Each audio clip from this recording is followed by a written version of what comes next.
Is coffee harmless, as they say? Today I want to talk about the dangers of coffee, and we're going to talk about the myth that coffee gives you a lot of energy. I will also tell you about the health issues that might develop if you drink coffee.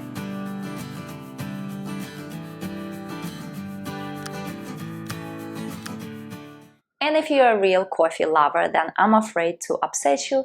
After this video, you might just stop drinking coffee.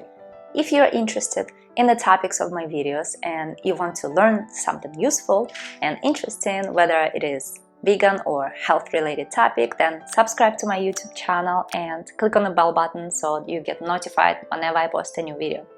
Now, before I start talking about the dangers of coffee, I want to ask you to write in the comments if you drink coffee. Do you drink coffee? How many cups of coffee do you drink? Do you like it black or do you like it with milk or with sugar? Do you make it at home or do you like to buy it in coffee shops? Let me know in the comments below. It would be interesting to read. Now let me share a little bit of my story. I used to be a coffee drinker before. I just loved coffee. Like everyone else, I thought I would not be able to wake up in the morning if I didn't have my cup of coffee.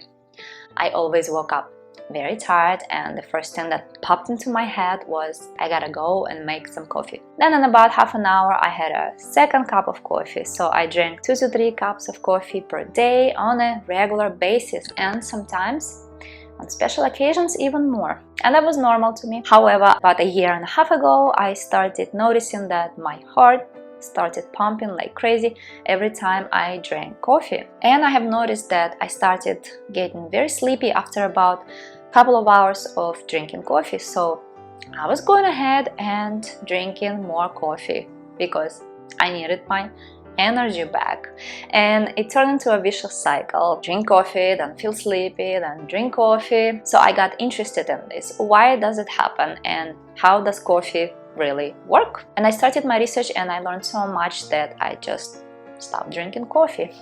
Now deep down I intuitively knew that coffee is probably not so good for us, but I wasn't 100% sure because it's such a norm these days to drink it. Even kids drink it. I was suspecting I was definitely addicted to it. So I stopped drinking coffee because I learned so much and I want to share today with you. I think this video will help you too. Coffee pretty much excites our nervous system. When you drink coffee, you think it's working 4 to 6 hours. Actually, it's not. It is working for 24 hours, and because of that, you don't sleep well. As you all know, sleep is a very important part, and we need to have a proper rest in order to feel good and have energy throughout the day. We have 2 phases of sleep. In one phase of sleep, our body rests. In another phase of sleep, a deep phase of sleep, our brain rests and our nervous system. So caffeine contributes to the fact that your brain and nervous system do not rest enough. When you wake up in the morning, you feel very broken, sluggish, and have no strength. All due to the fact that you did not get enough sleep. To be exact, it is the relaxation of the nervous system and the brain that you did not get. And you again want to drink that coffee to feel that burst of energy. So here comes the vicious cycle. You drink your coffee, body does not get enough sleep, does not rest the way it should rest, and you again have to drink coffee in order to feel normal. But where do we get that imaginary energy? A neurotransmitter is responsible for feeling tired called adenosine. It is released in the process of wakefulness. In the morning you wake up, it starts its job and is released throughout the day until the evening. What happens when you drink coffee? Caffeine reduces your sensitivity to adenosine, while adenosine continues to be produced. Basically, you feel awake, but fatigue keeps on accumulating. You just don't feel it. After the active phase of coffee's impact on your body, you feel twice as tired. And again, you want to drink coffee, creating a vicious cycle. So coffee is a real drug. Yes, legalized drug.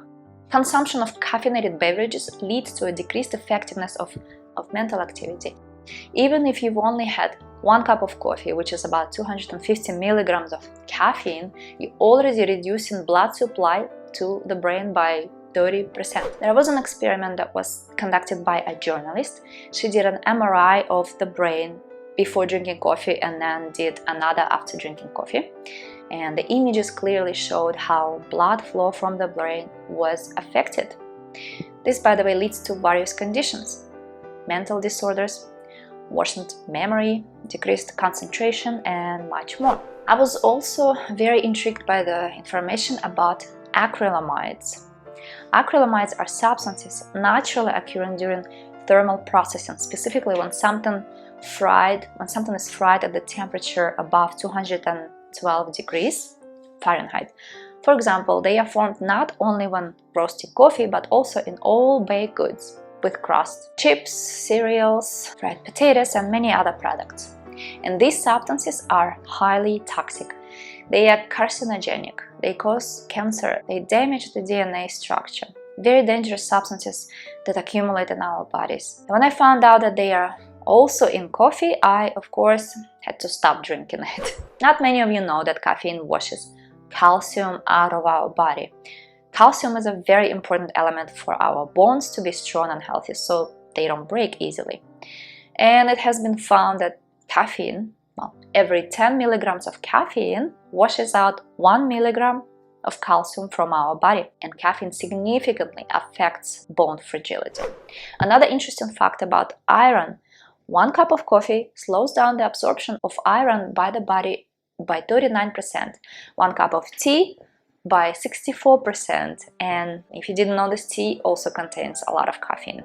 Freshly ground coffee slows down iron absorption up to 90%. At the same time, for example, freshly squeezed orange juice containing vitamin C helps increase iron absorption by 250 times. Did you also know that 1 cup of coffee will increase your insulin resistance by 33%, which is a precursor to diabetes? There is also a lot of information about the beneficial substances found in coffee. Yes, coffee contains a lot of vitamins, antioxidants, various trace elements, enzymes, but no one ever mentions that during thermal processing, especially the kind that coffee undergoes at about 400 degrees in Fahrenheit, practically all vitamins and some useful substances simply evaporate. And there is no benefit from coffee. You can of course argue and say that you read many interesting articles about the benefits of coffee and how it improves performance and so on, but I want to tell you how these articles are written. Let's say there is a large corporation that needs to promote its product, and in order to do that, it needs to present it to the public as beneficial, and they hire a scientist so they can discover something good about that product. And these large corporations buy these scientists. They sponsor all the studies, pay them huge amounts of money so that the same scientist finds that, for example, some little component in coffee or cacao has a slight impact on your brain and memory. And then this article gets blown out of proportion. Then of course all these studies get buried and something entirely different is written, like, for example, chocolate improves your memory, that it has a very positive effect on the brain. That's why these articles are mostly all paid for. If you really want to know some real truth about a product, start with its harm. Just go on the internet and search harm of caffeine, because this way you will find the truth rather than when you search for its benefits. And you know, when I was looking for some information, for example, about the benefits of caffeine, most of the articles were written by some website that sells something related to coffee, like some coffee brand or some coffee machines. So basically all the articles that talk about benefits, it's all paid for. Here's another interesting point. Caffeine promotes the release of stress hormone called cortisol. There's already enough stress in our life, and when this hormone increases, it can lead to depression, nervous disorders, irritability, but the most interesting part is that cortisol contributes to excess fat formation in the abdominal area. So thanks to the increase in this hormone that we get that big belly. It makes us crave for some sweet, starchy, processed junk food, so be careful when you drink coffee. Another interesting fact about cortisol is that it increases the formation of pimples in middle-aged people. So if you don't want to end up in depression, gain weight, and get pimples, then stop drinking coffee. Also, there is such a silly tradition, this morning ritual I don't know who came up with this, but it's very harmful and you absolutely shouldn't do it. The tradition of drinking coffee on an empty stomach in the morning. Let me explain why. When you drink coffee, it increases the acidity in the stomach. When you do this on an empty stomach, it starts to erode the stomach lining with this acid, which can lead to stomach ulcers, it can lead to gastritis. We can talk endlessly about the harms of coffee because it has a lot of negative effects on our body. I will leave all the information below, all the links, so if you want to learn more, you can take a look. Now, I want to tell you how to quit coffee, how I did it and what really helped me. First of all, you need to give up sugar. It seems so simple, but it really works. I started drinking coffee without sugar or any sweetener or not even plant milk at all and realized that it's completely tasteless. I don't want to drink it at all because it's bitter. It's unpleasant without sugar and milk.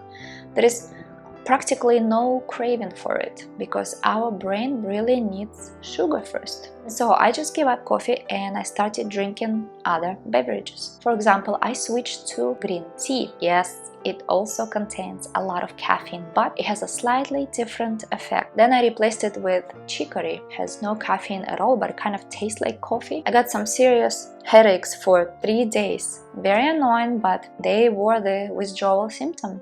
And then I realized that I really don't want any caffeine anymore. I don't even want to have that aftertaste in my mouth. And I simply replaced all of this with just fresh fruits and sometimes freshly squeezed orange juice. And you know what? When you drink a glass of orange juice in the morning, you realize that you don't need anything else. You don't need any coffee at all because you got enough sugar. Your body is charged, got a huge amount of vitamin C from the juice or fruits. You don't need any coffee, you get a lot of energy. Now I wake up fine without coffee. I feel great. I don't have any dependence on anything and I hope you do the same. I want you to be healthy, not to get sick and treat your health more consciously. Thank you so much for watching this video today and I hope it will help you, and in turn I want to ask you to share this video with your friends, your family, your loved ones, because maybe it will help someone realize something and change their health for the better.